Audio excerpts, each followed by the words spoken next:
वतन की आवाज़ में आपका इस्तकबाल है। आइए देखते हैं आज की ये अहम खबर। जिला संगारेड्डी के शहर सदाशिवपेट पुलिस स्टेशन हदूद में चिन्नूरी रुपेश कुमार की हिदायत पर सदाशिवपेट सर्कल इंस्पेक्टर महेश गौड़ की निगरानी में आज ड्रग्स डे के मौके पर ड्रग्स शऊर बेदारी के दिन का प्रोग्राम मुनाक़िद किया गया। इस प्रोग्राम में पुलिस के आला अहदेदार और सदस्या और तलबात ने प्रोग्राम में हिस्सा लिया।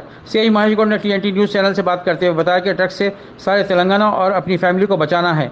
सीआई महेश गौड़ ने बताया कि जो कोई भी ड्रग्स के इस्तेमाल करता है और उसे फ़रोख्त करता है, इसके खिलाफ पुलिस को इत्तला दी जाए और अपने घर, महल्ले, गांव, ज़िले और रियासत को ड्रग्स से बचाना है और इसे इसके चुंगल से निकालना है।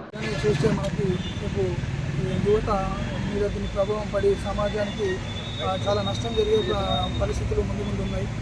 కాబట్టి దాన్ని నివారించడంలో భాగంగా అవేర్నెస్ ప్రోగ్రామ్తో పాటు డ్రగ్కి సంబంధించిన ఎలాంటి ఇన్ఫర్మేషన్ మనకు వచ్చినా వాళ్ళపైన, సరఫరా చేసే వాళ్ళపైన, వాడేవారిపైన అండ్ నిల్వించే వాళ్ళని దీంట్లో తోడ్పాటు చేసిన ప్రతి ఒక్కరిపైన కఠిన చర్యలు తీసుకున్న గవర్నమెంట్ ఒక తెలంగాణ ముఖ్య ఉద్దేశం ఏంటంటే ప్రస్తుతం తెలంగాణని ఒక డ్రగ్ రహిత సమాజంగా చేసే తరుణంలో స్పష్టమైన ఆదేశాలు ఇవ్వడం జరిగింది.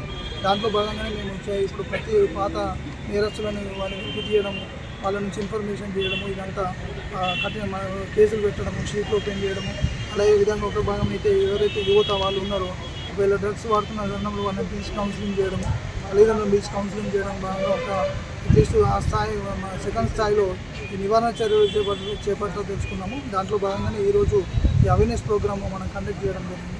దీనికి మీడియా మిత్రులకి ప్రజలకి, మనం పట్టణంలో ప్రజలకి ఒక మెసేజ్ ఇవ్వాలి.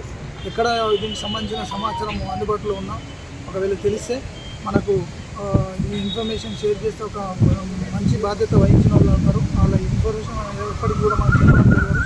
ఈ కఠిన చర్యలు ఎవరైతే వాళ్ళు దీనికి మన ఈ డ్రగ్ ఆ మైండ్ని కంప్లీట్గా హోల్డ్లోకి తీసుకొని ఆ మనిషి ఏం చేయాలో అది చేయకూడని పనులు చేపిస్తుంటారు. కాబట్టి ఎప్పుడు కూడా మీ స్కూల్ స్థాయిలో దయచేసి నేను చెప్తున్నాను, ఇప్పుడు దరిద్రం ఏంటంటే ఈ పోలీస్ ఏదైతే ఈ మాదకలు అడుగు పెడతారో సొసైటీని అడుగుపెట్టినప్పుడు మంచి వస్తుంటుంది, చెడు వస్తుంటుంది. మంచి చెప్పే వాళ్ళు తక్కువ ఉంటారు, చెడు సైడ్ తీసుకెళ్ళే వాళ్ళు ఎక్కువ ఉంటారు. కాబట్టి మనిషి విఘ్నత దేని సైడ్ చూస్ చేసుకోవాలనేది మీ చేతిలో ఉంటుంది. మీరు పెరిగిన వాతావరణ పరిస్థితుల మీద ఉంటుంది. మీరు చెడు స్థాయిలో పోతే సొసైటీకి భారంగా, లేదంటే సొసైటీకి వ్యతిరేకంగా మీరు పనిచేస్తుంటారు. దానివల్ల పోలీస్ పని పెరుగుతుంది, ప్రజలు, సంఘం, సమాజం అంతా నష్టపోతుంది. కాబట్టి మీరు మీ దృష్టికి ఏది వచ్చినా కూడా ఇన్ఫర్మేషన్ మీరు ఏం భయపడకుండా ఎవరి పేరు కూడా చెప్పు. మీది ఒకవేళ స్కూల్ స్థాయిలో టీచర్లకు కూడా దయచేసి నేను అందరికీ రిక్వెస్ట్ చేస్తున్నాను, దయచేసి మన పిల్లల్ని కాపాడుకునే బాధ్యత మనది ఉంది. కాబట్టి మీ స్కూల్ ప్రెమిసెస్లో అట్లాంటి అసాంఘిక కార్యక్రమాలు ఏమైనా మీకు నోటీస్ అయితే దయచేసి మాకు చెప్పగలరు. ఎవరి పేరు కూడా మనం బయట చెప్పము, మన యాక్షన్ మాత్రం ఉంటుంది.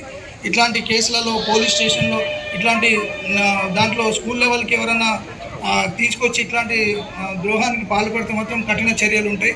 అది అందరికీ కూడా చెప్తున్నాను. మీరు